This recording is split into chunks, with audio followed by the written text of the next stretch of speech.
Hello students, आज हम 1.6 exercise start करेंगे। पहले इसका इंट्रोडक्शन पार्ट करते हैं।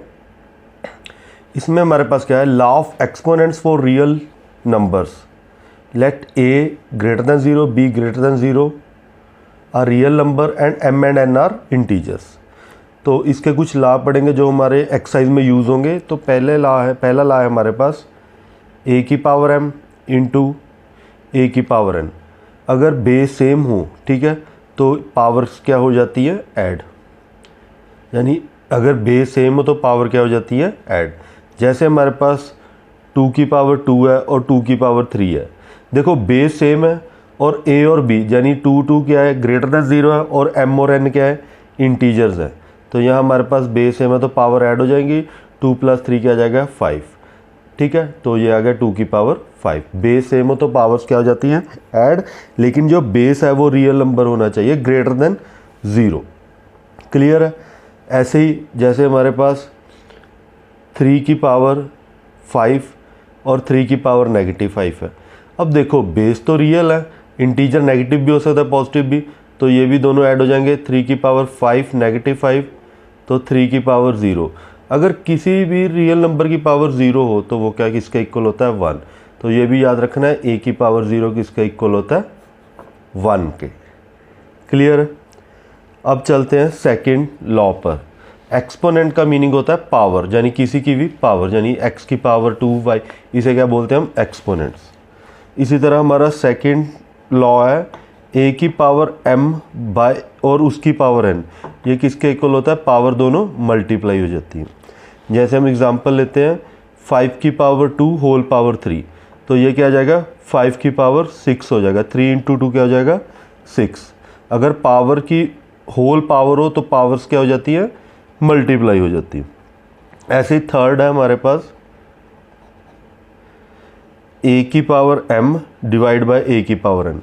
अगर दो यानी डिवाइड हो रहे हो और बेस सेम है तो पावर क्या हो जाती है, सब्ट्रैक्ट, m - n हो जाएगा। जैसे हमारे पास 2 की पावर 5 डिवाइड बाय 2 की पावर 3 है। अब बेस तो सेम है तो 2 की पावर 5 - 3, तो ये क्या आ जाएगा, 2 की पावर 2 हो जाएगा। ठीक है, अगर डिवाइड हो तो पावर सब्ट्रैक्ट, अगर मल्टीप्लाई हो तो पावर ऐड हो जाती है। क्लियर है। अब चलते हैं फोर्थ लॉ पर। फोर्थ लॉ है, अगर बेस अलग अलग हो लेकिन पावर सेम हो तो दोनों को मल्टीप्लाई और पावर दोनों की सिंगल हो जाएगी।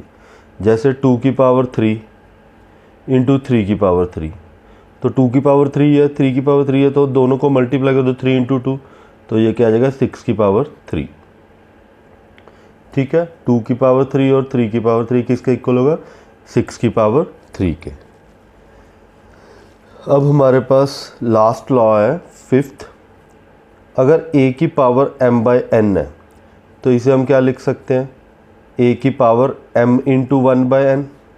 ठीक है, तो ये हमारे पास क्या हो जाएगा, a की power m whole power 1/n, यानी इसे हम क्या लिख सकते हैं, nth रूट ऑफ a की पावर m।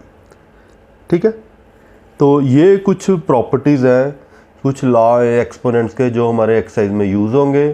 ठीक है, ट्राई करते हैं एक्सरसाइज का। Question number 1। क्वेश्चन नंबर 1 है 60, फर्स्ट का फर्स्ट पार्ट 64 की पावर 1/2। तो पहले 64 के पेयर देखते हैं।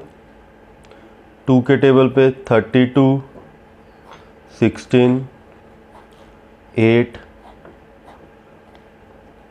4, 2 और 2 1।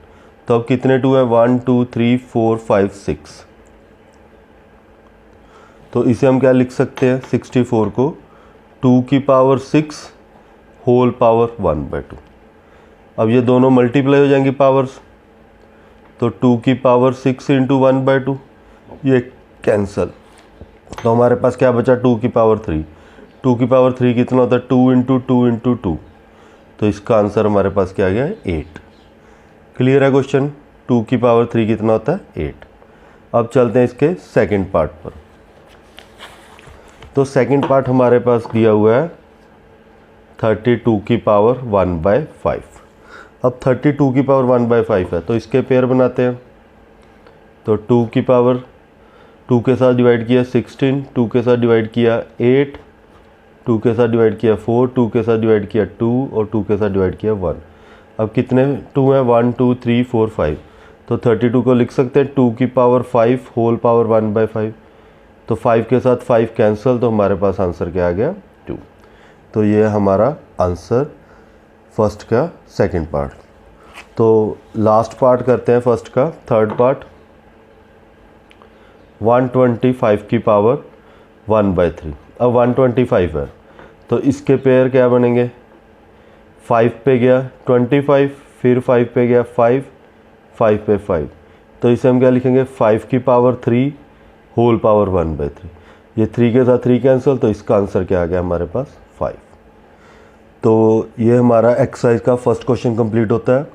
नेक्स्ट वीडियो में नेक्स्ट क्वेश्चन करेंगे। Thanks for watching and subscribe the channel and share with your friends.